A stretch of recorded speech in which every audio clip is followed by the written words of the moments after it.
I have been ill for so many years, and Monday, 5 days ago, I was in your clinic and had my first treatment. And after suffering for so many years, my stomach was hurting, it was pain, and my brain was foggy, and suddenly after 3-4 treatments of FMT, I start to change. Why? All that we've actually managed to do with you is to return your gut back to its normal state. We human beings have developed for 3.5 million years alongside bacteria. Bacteria are the reason for our existence. We depend upon them very heavily indeed. And if there's any interruption in the bacteria, if there's an infection, if we treat them with antibiotics and we do damage to them, then the resultant dysbiosis, it's a difficult word in reality to try and understand exactly what the components of dysbiosis are, but should we say if the family of bacteria are inadequate, then we observe that cascades down through the body, and our state of health is affected by the state of health of our bacteria. So in other words, also if you have the bacteria in the gut are out of order, it also can inflict the brain, the liver, and all the organs also? Oh, absolutely. But the biggest surprise that we have found is initially it was simply we thought that we were replacing bacteria for ones that were damaged by antibiotics.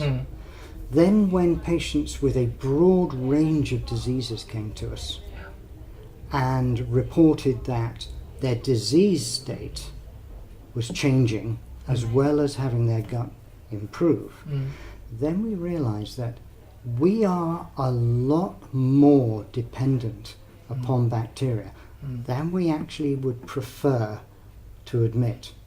The reality is, yes, we are here with this state of health by the grace of the bacteria that surround our entire environment.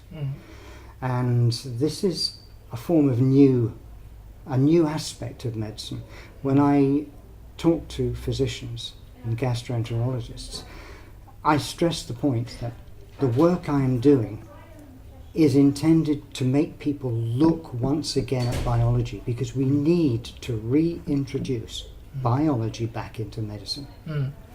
And you founded the Taymount Clinic in 2003. And today you are a specialist center and a recognized world leader and authority in applying FMT. Could you say a little bit about what is FMT?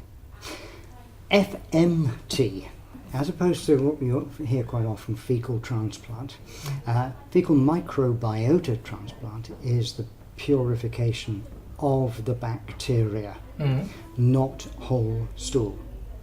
So it is replacing the diversity, the number of different species, and the density, the amount within those species, back into the human gut by a form of a supplementation. The supplementation is not probiotics, it's not through food or vitamins, it's supplement with bacteria.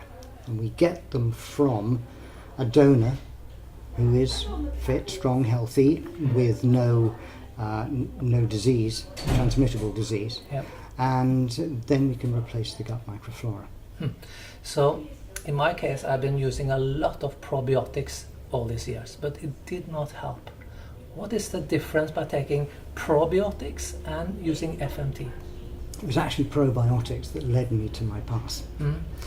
I started my work with probiotics, and one of the things I noticed was that as we supplemented with probiotics, we needed to test and find out what effects they were having to see whether we were building the gut microflora from the missing microflora that had been damaged by either an invasion of a pathogen, parasite, or the overuse of an antibiotic.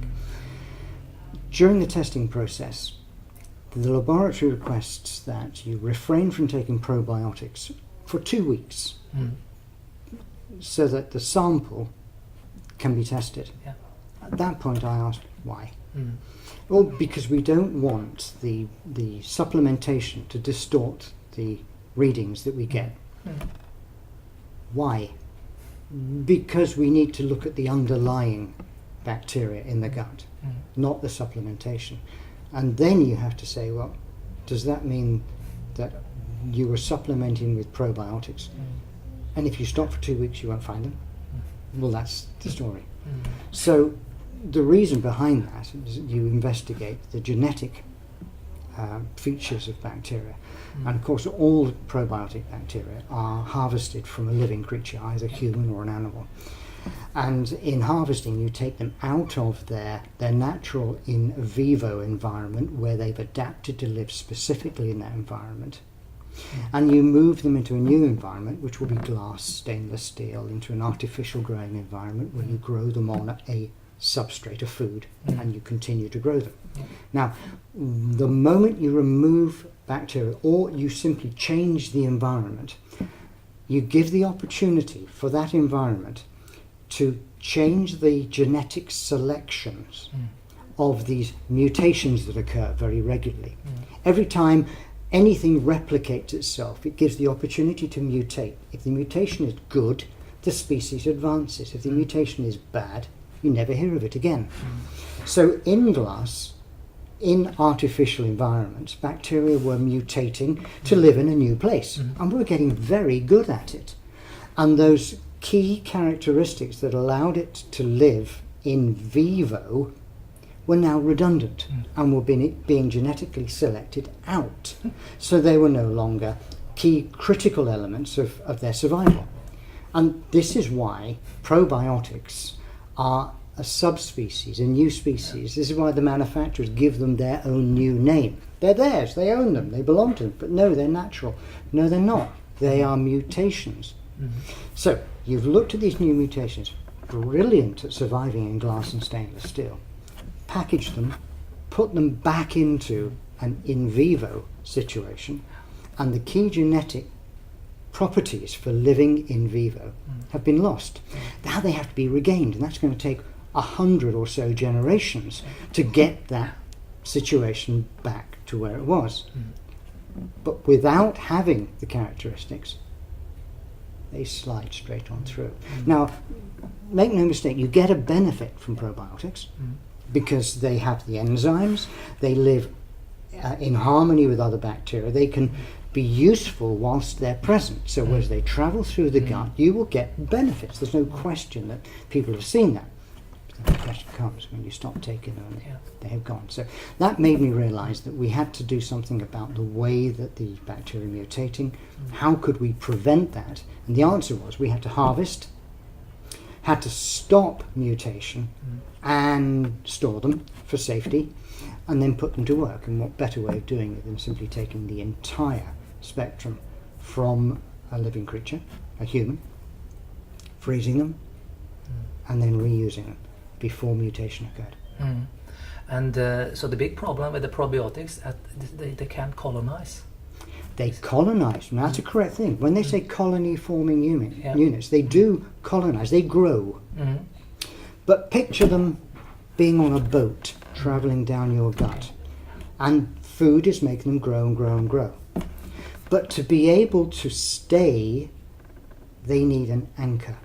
They need to stay in one place, and they lack the anchor.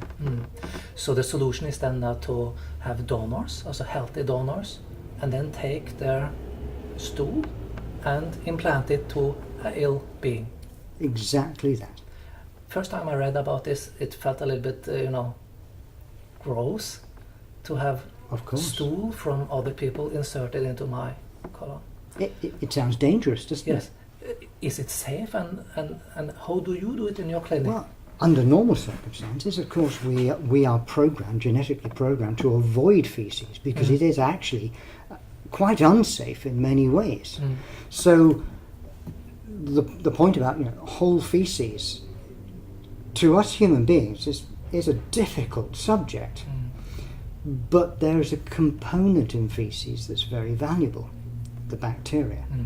So for me, the most important thing I had to do was to be able to harvest out only the bacteria, because that's the active component. So everything else is thrown away.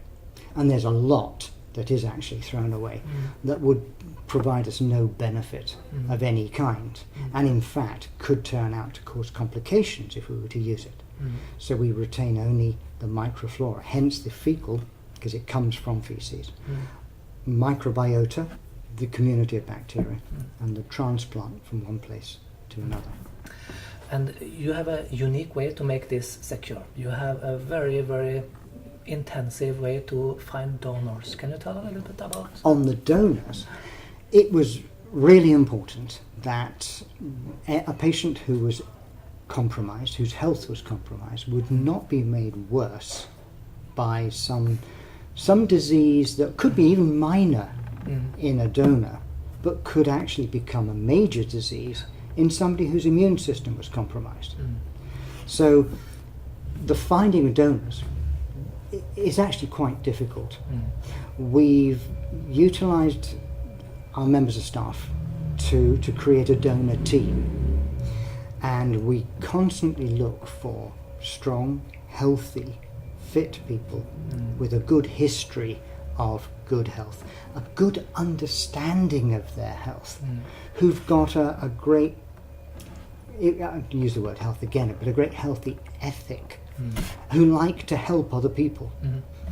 Most of the donors are actually professionals in some form of work where helping someone else is actually important to them spiritually as well. Testing the donors is critical, so they have to be totally free of disease, and they also have to have a good diverse amount of bacteria. And that means they have to have the kind of lifestyles that would benefit a large amount of bacteria. Because everything we do, every activity, every interaction we do, has the ability to remodel our own gut bacteria. And everyone lives in a different type of house with a different person. They have children who go to different schools. They go on holiday to different places. They all eat different foods. They have different hobbies and different health activities. All of these critical activities can change the way our bacteria grow.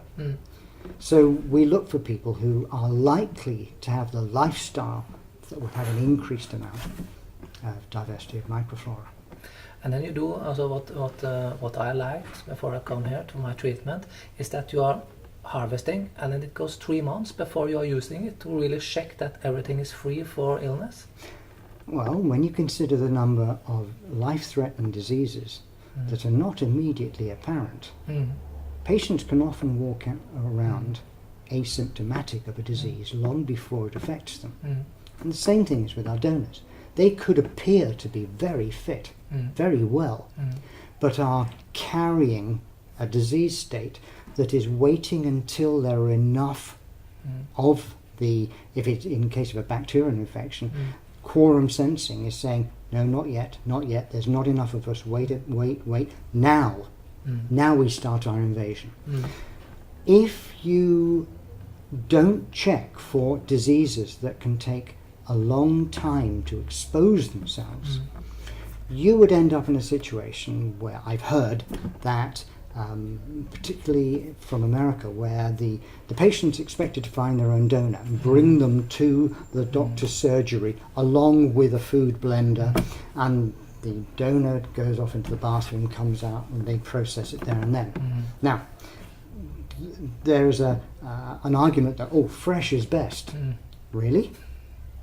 How do you know that your donor is well? What tells you your donor is well? Well, last week he had a blood test. Really?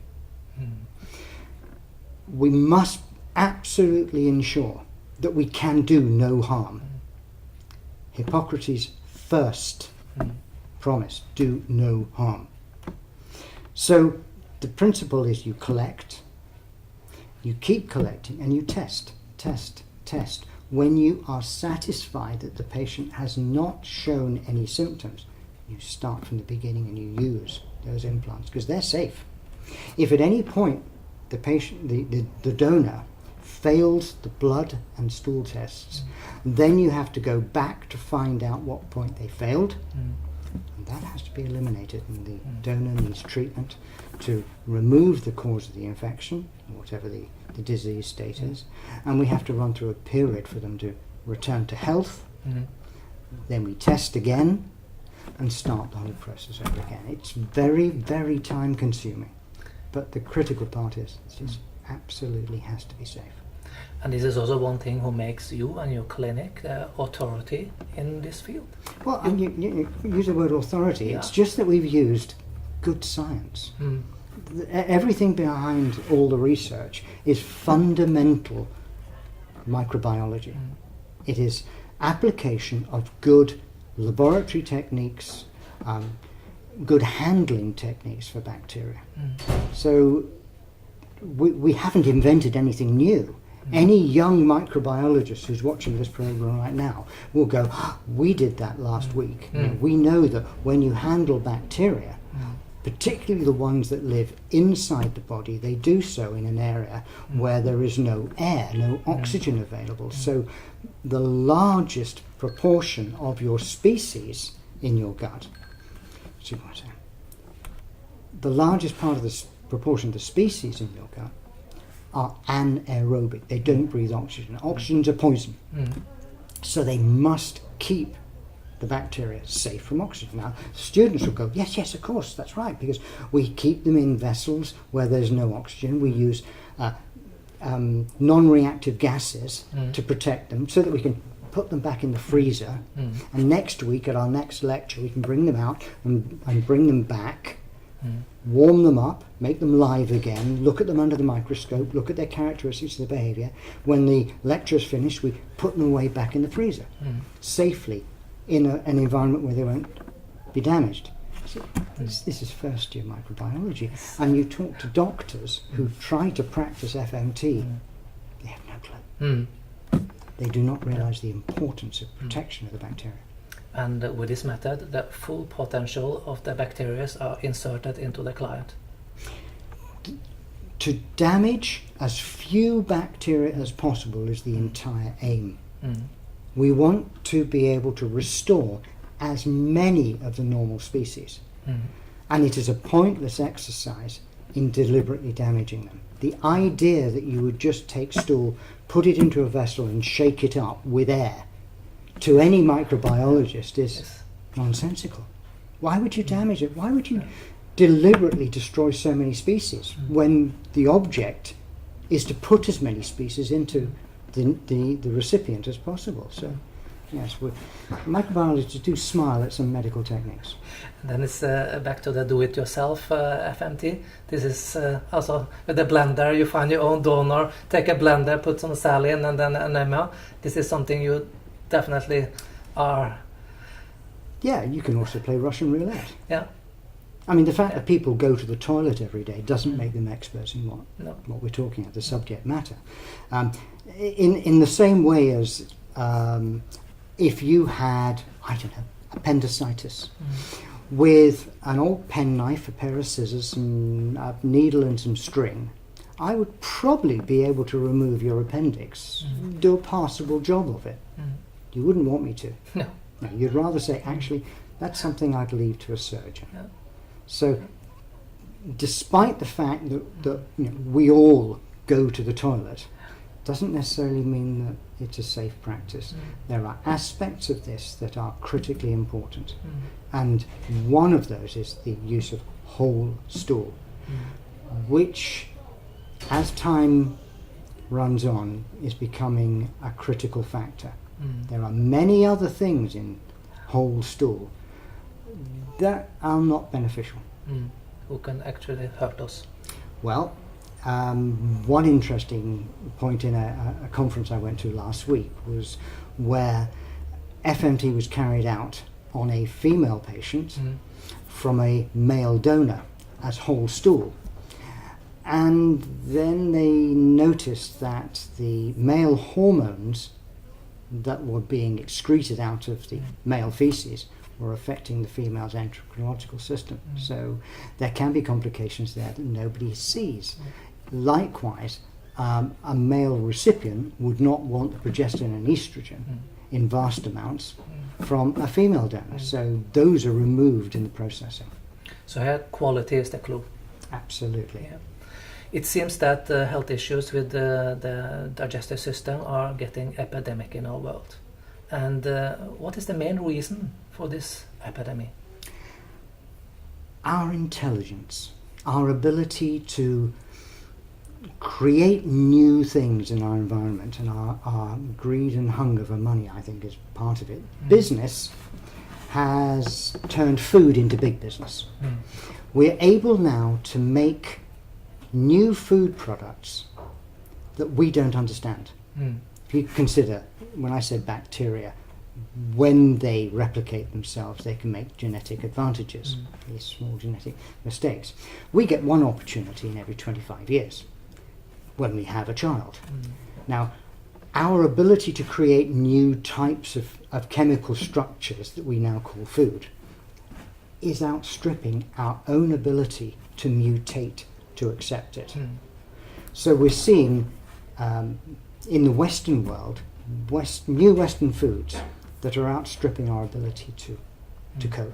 And when you take Western foods and put them into non-Western environments, in particular you look at places where traditionally they've resisted Western foods, and you bring in Western food into China, for example, then you can correlate huge increases from the moment that liberalization took place with the health of the indigenous population mirrored with diseases that occur in the Western world.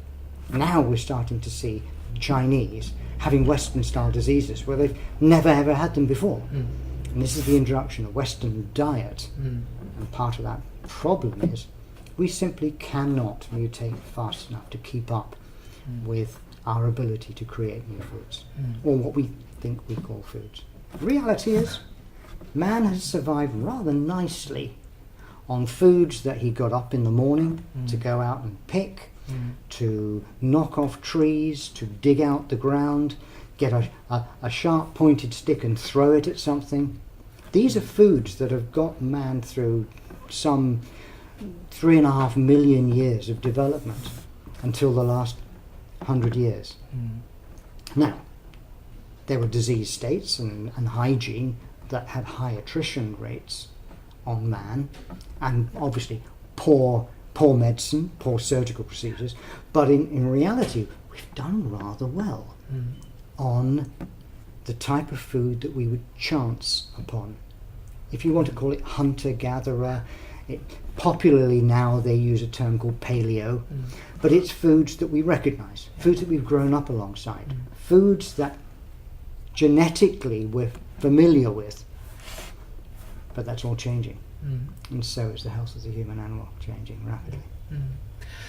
You say that, or your philosophy is that prevention is better than cure. Now we are talking about food, how important it is.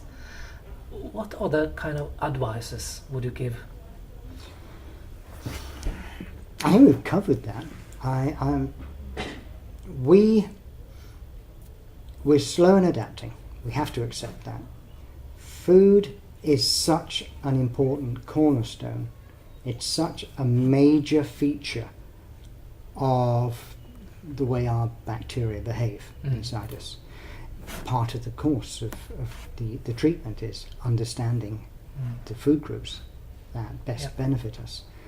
I think that we have to be very, very mindful that the substrate, if you want to look at it in laboratory terms, the material that these bacteria live on. If you go into any microbiological lab to look at bacteria being handled, you'll see those little familiar flat glass trays. And they have different colour jelly in them.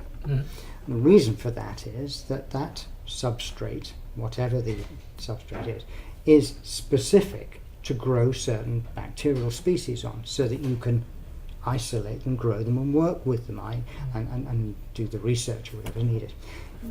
Which is the evidence that bacteria are fussier eaters than teenagers. And you must provide them with the food that they particularly want, or they won't grow there. So How do we stay healthy? We have to be circumspect about health, about medicine, about antibiotics. We need our physicians to really understand the potential dangers to antibiotics and ensure that we only take them when it is in fact life-threatening or life-altering, that they're not used as necessary as a preventative. We want to be able to maintain our own bacteria and look after them. In return, the reward is our bacteria look after us. It seems that FMT is the ultimate probiotic. How do you get enough FMT donors when the world finally opened the eyes for the vast possibility this treatment form have? The one thing we know at the moment is there's an awful lot we do not know.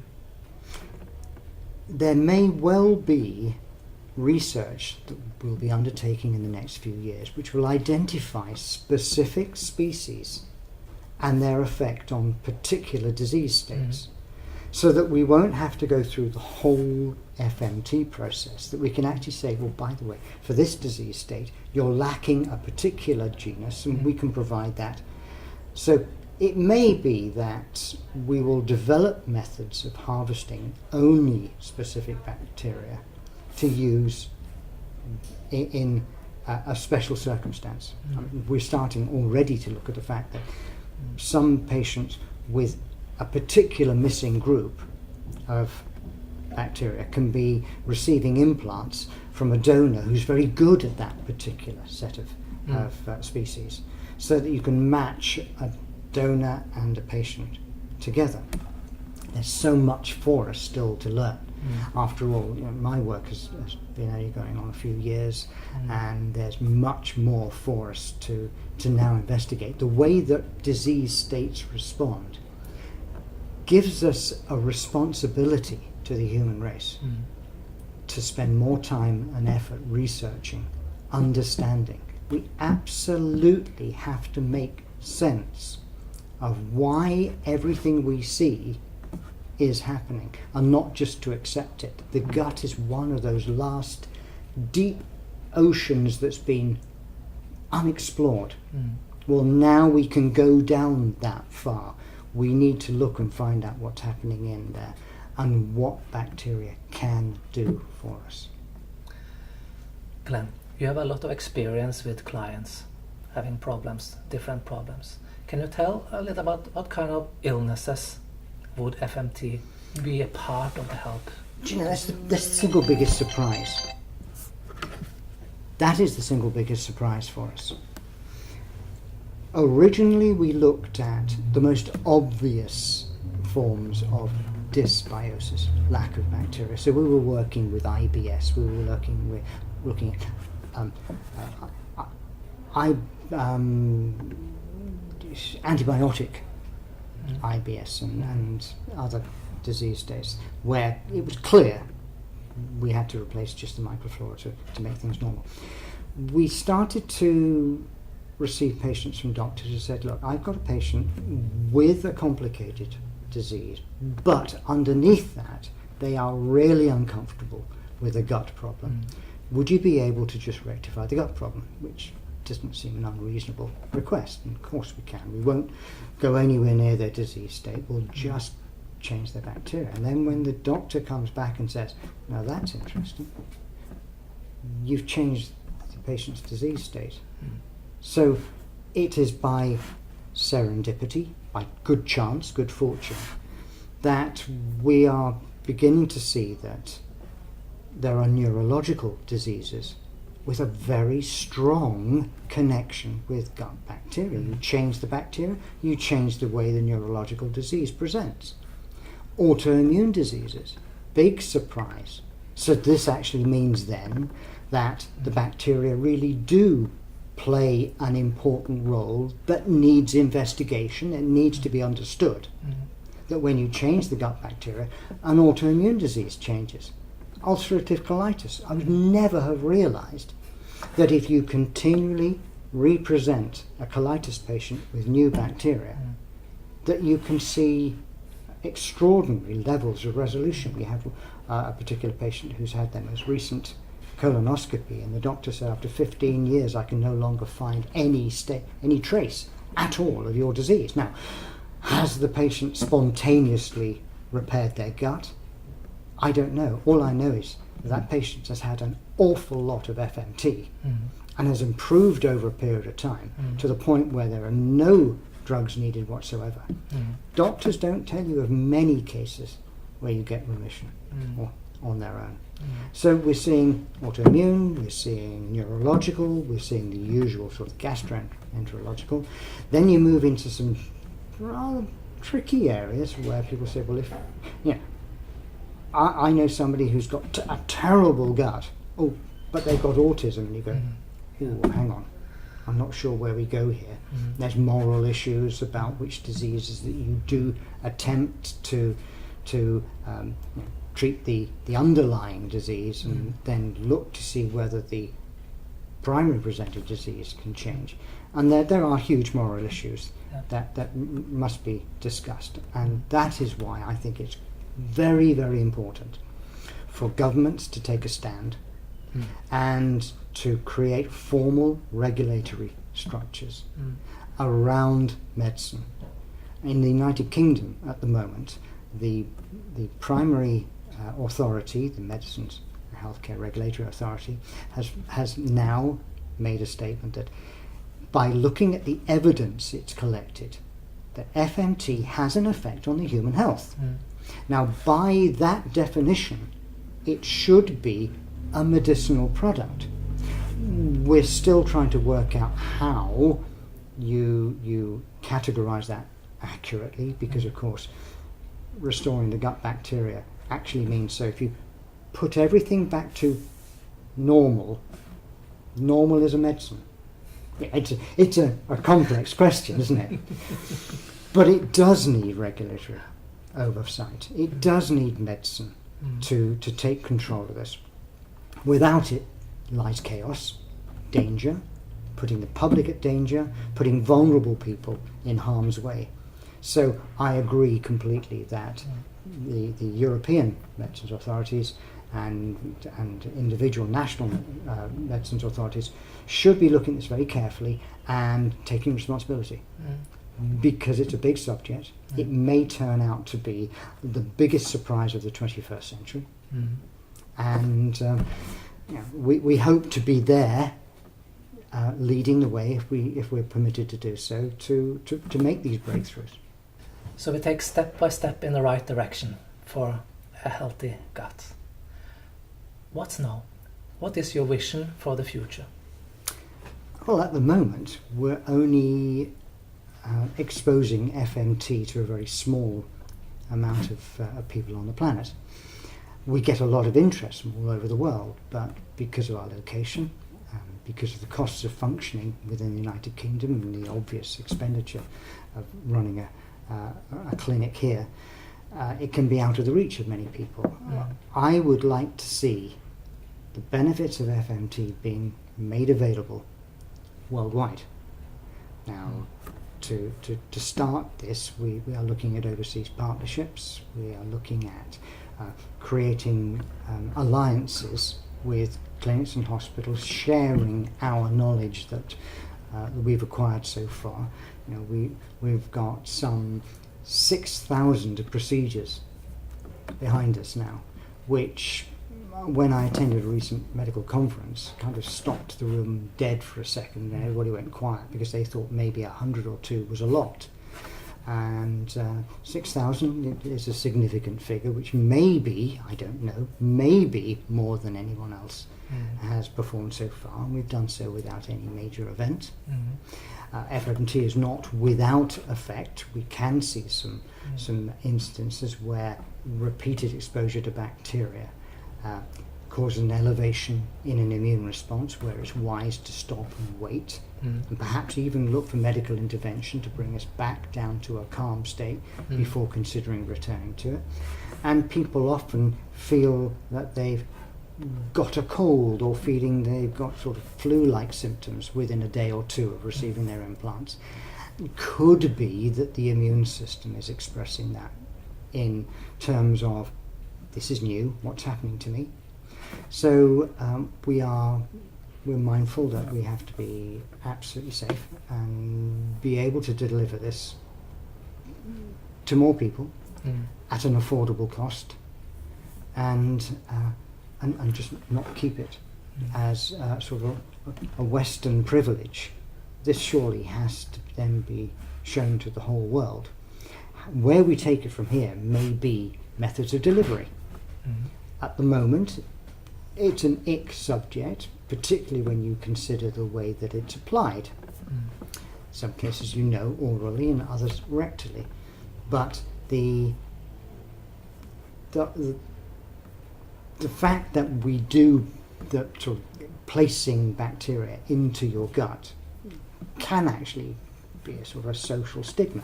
So there's got to be research into more comfortable, socially comfortable ways of being able to deliver bacteria in the right place. So that's the direction, I think, for the future. The famous capsules containing bacteria, of course. So we've got to look at a very safe, effective method. And I think there's a lot of clinics around the world and research establishments looking at the methodology of being able to do that. I'm so thankful for the work you and your clinic and your team have done. I'm on the way to change my own life after this treatment. 40 years of pain with my guts, and suddenly I start to feel relief. Suddenly I start to feel clear, and I only had 4 transplants. I find this for myself a miracle almost so makes me to cry. And thank you very much, Glenn, for your time and for your work and your passion for FMT. Well, it's actually a privilege to hear what you've had to say, to think that what we do here as a team, not any single person, but as a good working family team, that we've actually been able to have that privilege of being able to help you. Thank you very much. Thank you.